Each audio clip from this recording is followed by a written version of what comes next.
Hey everyone, and welcome to this deep dive. I'm David, And I'm Maria. and we're diving into something I know a lot of you have probably experienced, that late night craving. Oh, yeah. When you suddenly really want that bag of chips or a big bowl of ice cream. Right. You're finally relaxed on the couch, maybe watching TV, and all of a sudden your brain just fixates on something that you know isn't going to make you feel great later.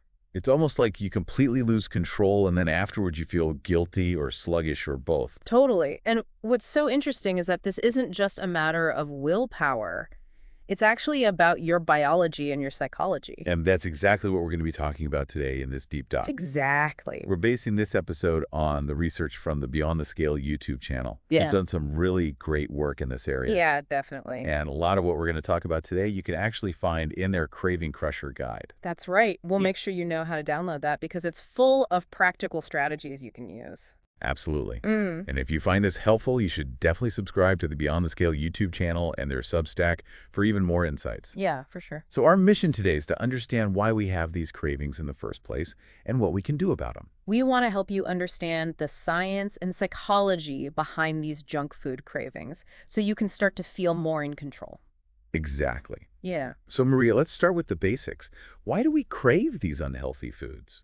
Well, if you think about it from an evolutionary perspective, it actually makes a lot of sense. Oh, how so? Well, imagine our ancestors, back when food wasn't always readily available. When they did find something sweet or something high in calories, Right. it was a matter of survival for them to eat as much as they possibly could. Makes sense. Right? So their brains evolved to seek out and prioritize these kinds of foods. It was like a survival mechanism. Exactly.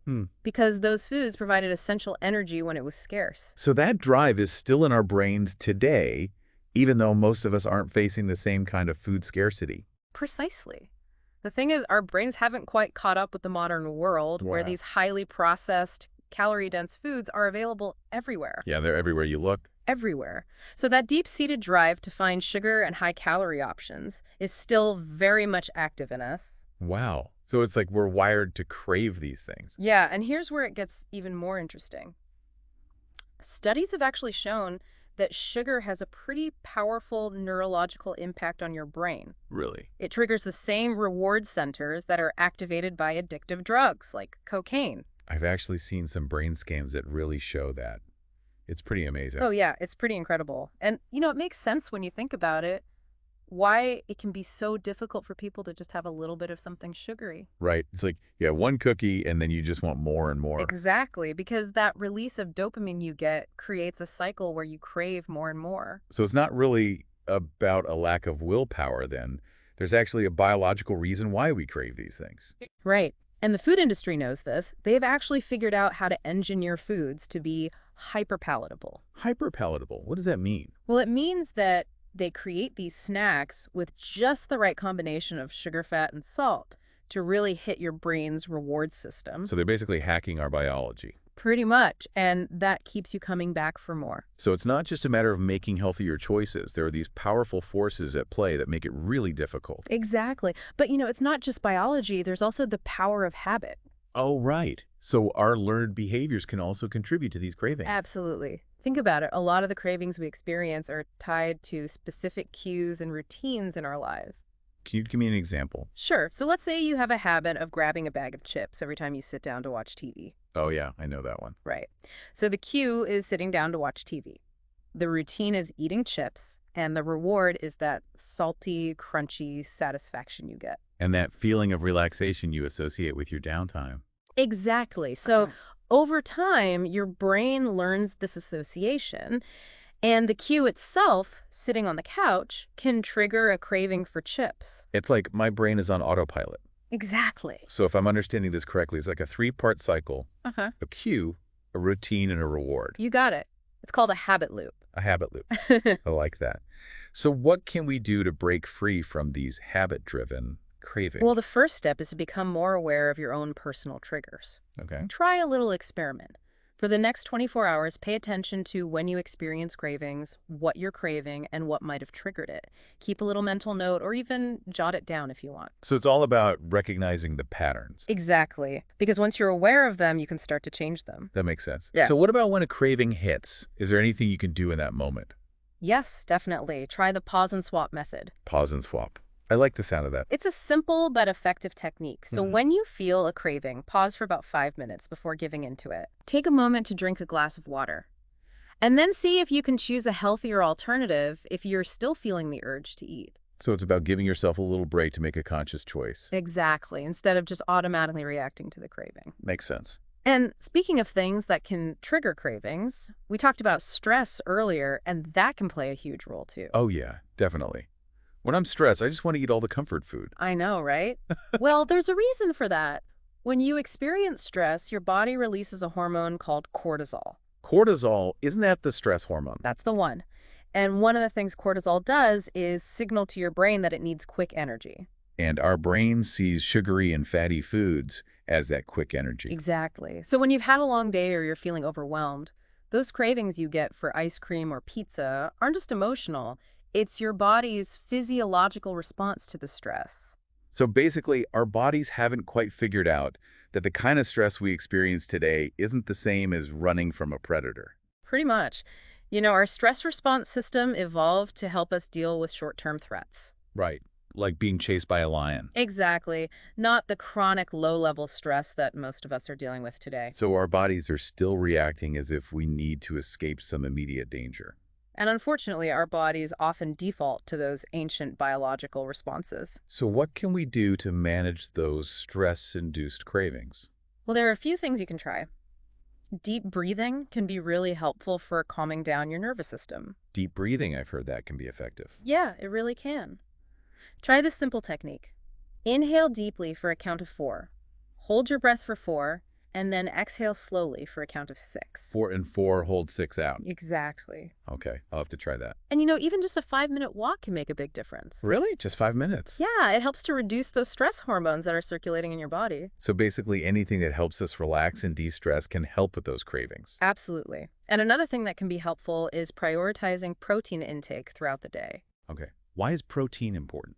It helps stabilize your blood sugar levels, which can lessen those energy dips that often trigger cravings. That makes sense. So it's not just about what we eat, but also when we eat. Exactly. Now, we've talked a lot about our internal responses to cravings. But what about the world around us? Are there external factors that might be contributing? Oh, absolutely. It's not just about individual choices.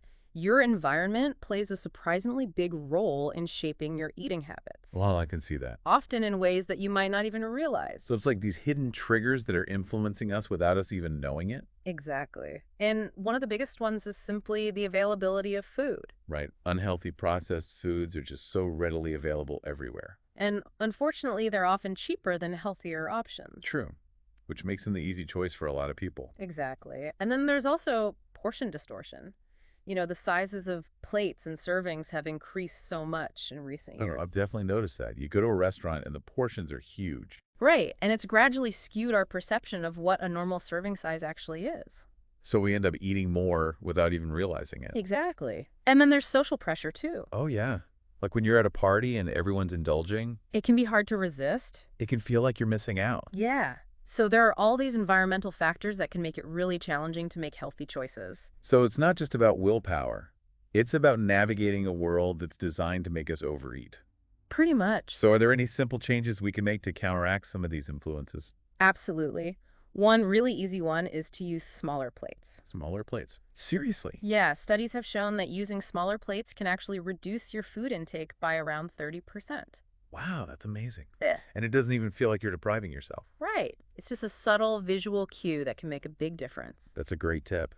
And, it's just one small example of how we can start to take control. So let's shift our focus to solutions now. What's the first step in creating a game plan for healthier eating? Well, the most important step is to identify your triggers, like we talked about earlier. Take some time to really understand what situations, emotions, or times of day tend to trigger your cravings. So awareness is key. Absolutely. Because you can't change something if you're not aware of it. Makes sense. Yeah. Okay, so what's step 2?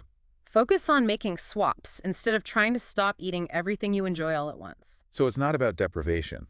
Yep. It's about finding healthier alternatives. Exactly. When you try to cut out all your favorite foods at once, it can feel really restrictive. And then you're more likely to give up. Exactly. Yeah. So instead, focus on making gradual, manageable changes. Can you give me some examples of what those swaps might look like? Sure.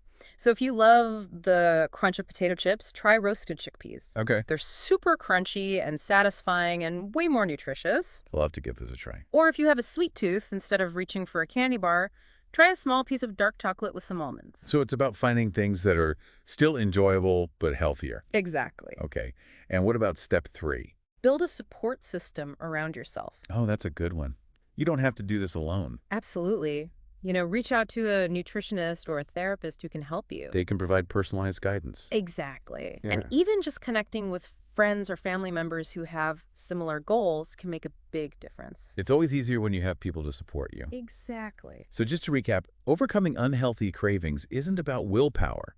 It's about understanding the science and psychology behind them and then making some strategic changes. Exactly. It's about awareness swaps and support. And remember, all of this is covered in much more detail in the Beyond the Scale Craving Crusher Guide. That's right. Be sure to check that out for even more tips and techniques. Yeah, definitely. So after this deep dive, hopefully you have a better understanding of why you experience these cravings and you feel empowered to start taking control. We hope you found this helpful. Think about one small change you can make today to start regaining control over your cravings. It could be something as simple as using a smaller plate or taking a 5-minute walk when you feel stressed. Every little step counts. Thanks for diving deep with us. See you next time.